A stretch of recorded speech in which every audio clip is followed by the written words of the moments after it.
नमस्कार.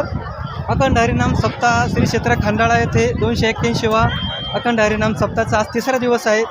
तर आपल्यासोबत आहेत आपल्याच गावातील भूमिपुत्र श्री नवनाथ महाराज पवार आपल्यासोबत आहेत आणि त्यांचे मित्रपरिवार सोबत आहेत. तर जय हरी महाराज. राम. तर काय सांगाल महाराज, आज आपला सप्त्याचा गावाचा तिसरा दिवस आहे, तर काय सांगाल या सप्त्याविषयी आपण? खंडाळा गावासाठी अतिशय आनंदाचा दिवस आहे. खंडाळातील लोकांचं हे भाग्य आहे की जवळजवळ 14 वर्षानंतर खंडाळ्यामध्ये हा अखंड हरिनाम सप्ताह होतो. शंकर स्वामी महाराजांचा 281वा अखंड हरिनाम सप्ताह, फिरता नारळ सप्ताह होतो. अतिशय उत्सवाचं वातावरण आहे. संपूर्ण गाव, सर्व जात धर्म पंथ भेद सगळे विसरून एकोप्यानं हा कार्यक्रम करत आहे. अभूतपूर्व अशी न भूतो न भविष्यती मिरवणूक या गावात निघाली. दर्जेदार असे कीर्तनकाराची व्याख्यानं या ठिकाणी आहेत आणि अन्नदान म्हणाल तर विचारूच नका.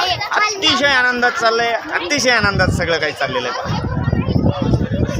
धन्यवाद. रामकृष्ण. आपल्या माध्यमातून मी हे न्यूज चॅनल पाहणाऱ्या सर्व नागरिकांना, भाविक भक्तांना विनंती करतो की दादा हो, 2-3 दिवस झालेत, राहिलेले फक्त आता 5 दिवस आहे. असा न भूतो न भविष्यती सोहळा पुन्हा होणे नाही. हा सोहळा जर तुम्हाला अनुभवायचा असेल तर लगेच निघा, तयारी करा. खाण्यापिण्याची, राहण्याची सगळी व्यवस्था खंडाळा नगरीमध्ये आहे. अखंड नामस्मरण चालू आहे तिथं प्रहऱ्यामध्ये आणि या ठिकाणी दर्जेदार अशी कीर्तनं होत आहेत. तर लगेच या आणि या सप्ताहामध्ये सहभागी होऊन आनंद घ्या. धन्यवाद. रामकृष्ण. रामकृष्ण. जय हरी.